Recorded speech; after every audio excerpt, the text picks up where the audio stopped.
your biggest weakness in regards to that gap or where your company's headed, that's the first position I would fill.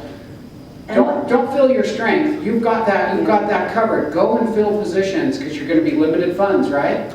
Go fill in those gaps. She said it. And the order that you should hire in, it honestly, for the type of company you are, you got to remember this, and this is what people forget. They'll go and like get a bunch of their buddies, right, or whatever. They form this little team, and they're all about building a product or something, and none of them are sales guys. Okay, I'll just tell you this: the first and most important thing any company has to be able to do is sell. Period. So if you don't have it, you're not the salesman, which I recommend you should be. If you're the CEO, you should always be able to sell. But you got to be able to sell, and then you have to have a product to sell. Those are the first two, and then the other pieces you start to add as you grow. Sorry to be so agreeable, but I have always believed that if there are sales, you can take care of everything else. If you build a team and you have a great idea, but you have no money coming in, you've got a real problem.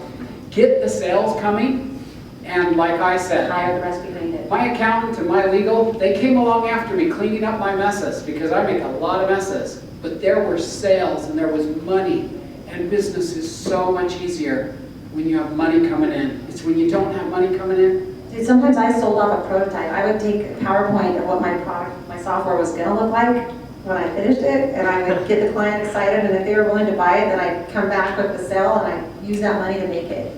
I mean, the sale is more important than anything else on the table. So Initially. You just heard some very quality advice right there, everybody. You need sales, okay? So really be sure that component is in place for your business. Is that helpful? Yes. one of the fun things when you're sitting down with a sophisticated venture capitalist, like on Sand Hill Road there by Stanford University, right? These are the best in the world. And the very first thing they're going to ask you is your question, tell me about your team.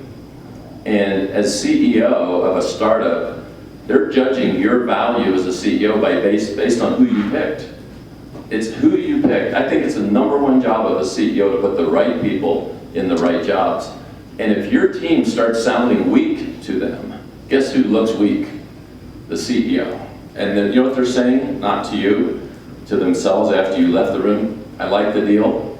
We got to change out the CEO solely because you made poor choices on Well, and if the team CEO is the members. only one that's capable of presenting the company, so if the CEO comes in with a finance guy and a sales guy, and as an angel investor or venture capitalist, you're asking them the questions and only the CEO can answer, that tells you that that CEO doesn't have a good enough team to be able to, that the CEO feels comfortable to let them speak up. So either the CEO's got to go or the team's got to go. Good comment. I have a question. Hope I didn't scream in that. You said that a lot of co-founderships don't work, but with startup capital, especially in entrepreneurship, that's also difficult. So I feel gridlocked here. What are your suggestions to remedy that? So just next Does he door. mean co-founder, like you're talking about with a partner? You mean a Yes. partner? Yeah, so like I have ideas for maybe an app or something, but I'm not a computer guy. So if I have a co-founder and then that has a high failure rate, where are we at there? It's 50-50 co-founders that have a high failure rate, to be honest with you. It's not co-founders, it's when there's an equal and no decision-making boss authority. Even a 51-49 has a much higher success rate than a 50-50, because you know what I mean, like it's like in a marriage, someone's got to eventually make the choice, right? And if you're both digging your heels in. I just came from a lunch, not a lunch, but went down to your deli and met with a fellow founder, and he created a company with another person, happened to be a childhood friend. They've been friends since elementary school, right? All the way up through the line. He went to Wharton, the other one went to Harvard, they did this company, and then he told me we just decided to split because of some reasons. And it was painful, and it was nasty, and it was ugly, and I just was listening to his story, and it just broke my heart, because this is the kind of thing where you've made a choice, and now the choice isn't working. And what tends to happen is people's lifestyles change, values change, and you know, where you might have been very similar in high school or very similar coming to college, midlife, you're now starting to come apart. But there is some ways to mitigate it, because I understand what he's saying. He's saying he doesn't have any money, and so he's got someone else has an idea, they can share the idea. There is ways to mitigate it so that you can get investors comfortable. One of the ways is you say, okay, if we are 50-50 partners, you find an independent third party who doesn't even have to have stock, that you both contractually agree that if we get to a stalemate, we trust this third party to be the tie-breaking vote. or you bring in the third person so that there's a three-way vote between you. But the biggest thing you have to realize is the investors, and what will cause your problem there is that investors don't want to have to get involved in a marriage. And a business partnership is like a marriage, right? They don't want to invest in married couples' businesses, and they don't want to invest in two buddies' businesses that are like a married couple. Because no one wants to be part of that divorce when it goes down, right? So you have to go into it having shown them that you are responsible enough to understand that, look, like to his point, things could change, right? Things may change. And you don't want that investor to feel like they're going to have to be the one that's like your police officer that is the mediator in the marriage. So show that you've been responsible enough to, whether it's a professor you trust, whether it's a business person you trust, whatever, that you've been willing to give the reins over to someone else to make those choices, because that also shows some humility on your side, and investors will like that. Question for you. Is this a real scenario you're talking about? Yes, Yeah. And so whose idea was it? it's mine.